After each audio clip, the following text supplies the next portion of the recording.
she be like that, we connected in Paris, nigga. I pull up savage, she be like that, we connected in Paris, nigga. I pull up savage, she be like that, we connected in Paris, nigga. Too much drip, yeah, I know she can't hold it. Yucking on your bitch, even though she got COVID. But they never seen a young nigga get his roses. We ain't even. Welcome to Showface News. You can call me what you want, just don't call me woke. Make sure you subscribe right now, make sure you notification bell, make sure you like the video, make sure you share the video, and please leave a comment below. And also make sure you follow me on Instagram and Twitter at KLIDEDABEAST. So let's talk about it. Yeah. So I made this documentary. This documentary is about Fat Joe and his suspicious behavior since this pandemic done started. You know what I'm saying? It really kind of started in 2021. More than 2020, even though some of it was in 2020, but it really got real weird in 2021. Let's be real. So yesterday was Fred the Godson's birthday. And in memory of Fred the Godson in the Bronx, which is the hometown of Fred the Godson, the Bronx, New York, there was,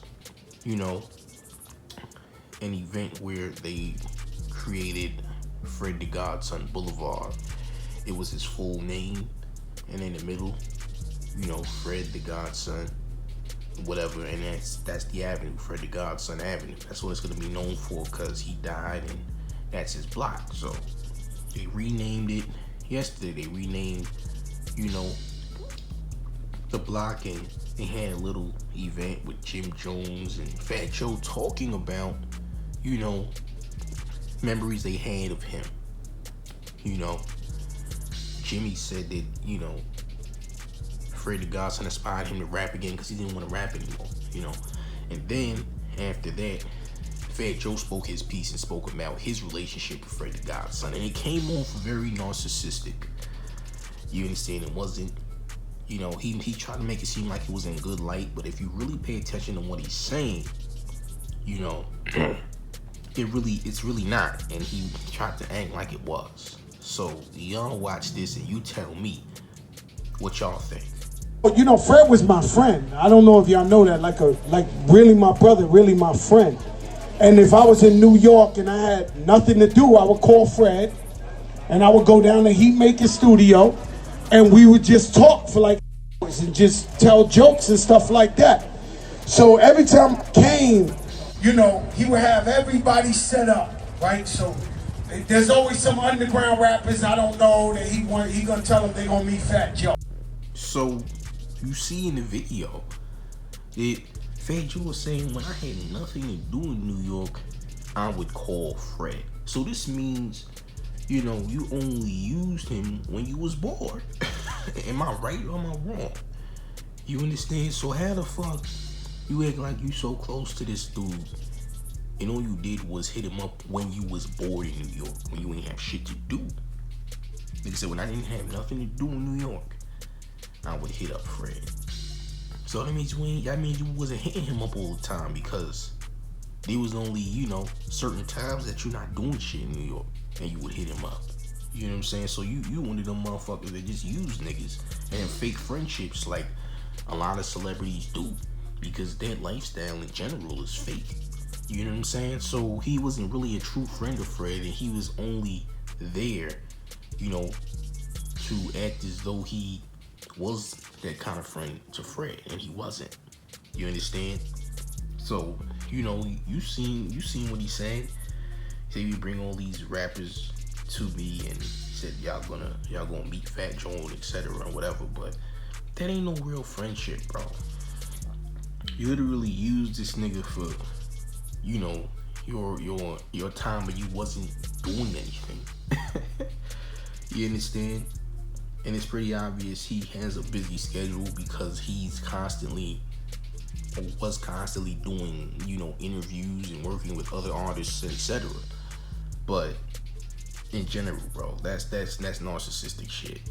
Like, come on, bro. You try to make it seem like that was a great thing. That was corny as fuck, bro. Cringe-worthy shit, in my opinion. I know I'm not tripping.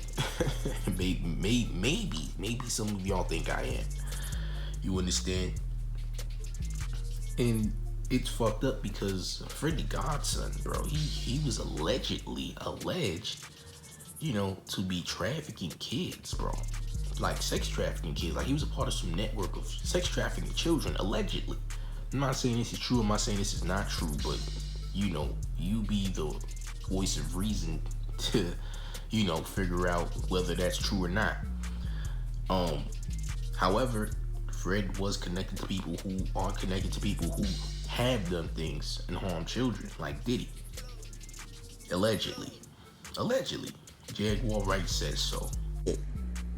You a punk. Why is anybody afraid of you when you ain't nothing but a punk? And all of them girls and all of them young boys that you put on planes, flying here and there so that you could sexually harass them and torment them and coerce them into doing sexual acts that they didn't want to do because you had dirt on them or because you had money on them. Those are all federal crimes. Check the statutes. If you put a bitch or a nigga on a plane and you're taking them to be sexually abused in any way, that's trafficking. Okay? So you be the judge of that. You understand? You be the judge to, say what you may. But I know people who actually know Freddie Godson and speak highly of him, so who knows for sure. You understand? But rest in peace to that man. But on to the next events. So, there was an interview with CJ Whoopty and Fat Joe. By the way, CJ Whoopty is basically 6'9", 2.0. He's an industry plant. His uncle or father has been in the industry for years, so he's a plant. You understand? But anywho, they did an interview. And in this interview, it was randomly mentioned that Bobby was coming home soon. You understand? This is like a whole month ago. Before anyone actually knew that Bobby was coming home, this early. So I'm only assuming that Fat Joe had intel that he was coming home next month, because this happened in January or December. You understand? This is when the live happened. So anyway, in this live, he says some very weird shit about he wanted to get Bobby tattooed on his ass. Y'all look at this shit. Shmurda's coming home in 1 month. Legendary. That's legendary. I fucking love Bobby Shmurda. I don't even know him. Legendary. I fucking love Bobby Shmurda. We waiting, man. Impatiently. We waiting. I'm like, I said one time I'm gonna get a tattoo of Bobby Shmurda on my ass. I said, yo, this kid kept it so real. Time I'm gonna get a tattoo of Bobby Shmurda on my ass. Time I'm gonna get a tattoo of Bobby Shmurda on my ass. Time I'm gonna get a tattoo of Bobby Shmurda on my ass. So you're continuing to see these weird, cringe-worthy things that Fat Joe was saying, in at these events, this year. You're starting to see the weird shit he's saying. And since this pandemic is pretty much like everything getting exposed, like he's kind of exposing himself now, he ain't got too much to do, so now he's just saying a bunch of shit, that he's used to saying in private. You understand? Because I'm sure he's not accustomed to just being live and all this shit like he is, because these people need to make money, get donations, and etc. You know what I'm saying? His celebrity is a big name, so this kind of shit is fucking weird.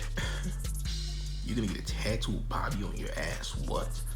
This sounds like a cold word, because again, this live was like a month ago. Like I just said, like a whole month ago, he said this weird shit. And Bobby just got out now. So it's pretty interesting. You know what I'm saying? It's pretty fucking interesting. And he actually did a live himself, talking about Bobby. Saying he doesn't congratulate him, for just being in jail, and he's not bigging up the jail shit, but he's bigging him up for being home and free and being solid. You understand? So it's pretty interesting that he is now, all of a sudden, you know, speaking on Bobby a lot and talking that weird shit. Like, was there some kind of ritual? Is there some kind of ritual done in the cell, or was there some kind of ritual promise for him to get out early? You understand? Was there some kind of ritual for him to get out early? Was some ritual done, or was there some ritual that was agreed upon him being released early? You know what I'm saying? Because Fat Joe, you know, might be a gatekeeper of rap to a degree. You understand? But at least he's cool with gatekeepers like Diddy, you know, who was a gatekeeper of the genre. So what's really going down? What are we going to see in the future from Bobby that's going to confirm everything that's being said here and that was said from Fat Joe that's been code word? You know what I'm saying? What was the agreement? Because we're going to see something suspicious happen, you know, within the next month or so, especially March, because it's going to get pretty wild, you know? So we're going to see what's going to happen with that. But you have to question, why is Bobby out so early? And this isn't to throw dirt on Bobby's name or anything, because shit, who wouldn't want to get out early? But what was the cost? What was the actual cost of that? You understand what I'm trying to say here? Like, what was the real cost here for him to get out so early? Because he was scheduled to be out December of this year, not February. You understand? Just saying, you gotta ask that question. And now, you know, here we got Fat Joe in LL Cool J, and this picture was posted, I believe, by Fat Joe on LL Cool J's birthday. And you know, he showed this picture. This picture looks awfully suspect. Obviously, this picture is from like the mid 90s, you know, probably 95, 96. It's pretty weird. You got Fat Joe real close to LL and shit, and etc. And if you're from Queens, you know, well, not everyone from Queens knows like me. I'm from Queens, and you know, there's people that know that LL was messing with robots. This is a code word, people. Robots, Megazords. Do you get what I'm saying? LL was into that kind of shit. That's his shit. You know, I've heard from countless people that he was into that, and that he was literally gonna get exposed by a Megazord. You know, if he didn't pay up, and he actually paid the Megazord. So that story never really got out. How, you know, the Megazord planned. You understand? So he did get blackmailed into giving that person money. So, you know, you can't even say it's reaching when you say this is a suspect photo of Joe and LL. You understand? This looks like a weird picture of Joe and Mr. Smith. I'm just saying, he's awfully close. It looks suspect, dog. You understand? It looks pretty weird, you know? And I'm sure Fat Joe's gonna continue to do his suspect shit. I mean, there's a lot of celebrities out here doing the fake nice guy shit, acting like they're all, you know, celebrating all the artists and etc. Like they ain't had beef with them and shit. Like they ain't do no shiesty shit to artists and shit. You know, so it's all this fake woke shit, fake positive love and light shit. It's corny, bro. They ain't really positive. They're looking for that bag because they ain't getting it how it was before the pandemic. You understand? So there's a lot of fraudulent, weird, cringeworthy shit that's happening. You know what I'm saying? And Fat Joe ain't the only one doing weird shit. But he's just an example of many who are on that doing cringeworthy suspect shit here on social media and etc. You understand? So I'll let you guys be the judge. Maybe I'm reaching according to some. Who knows? This is Showface News. Make sure you subscribe right now. Make sure you like the video. Make sure you share the video. Please leave a comment below. And also make sure you follow me on Instagram and Twitter at KLIDEDABEAST. This is Showface News.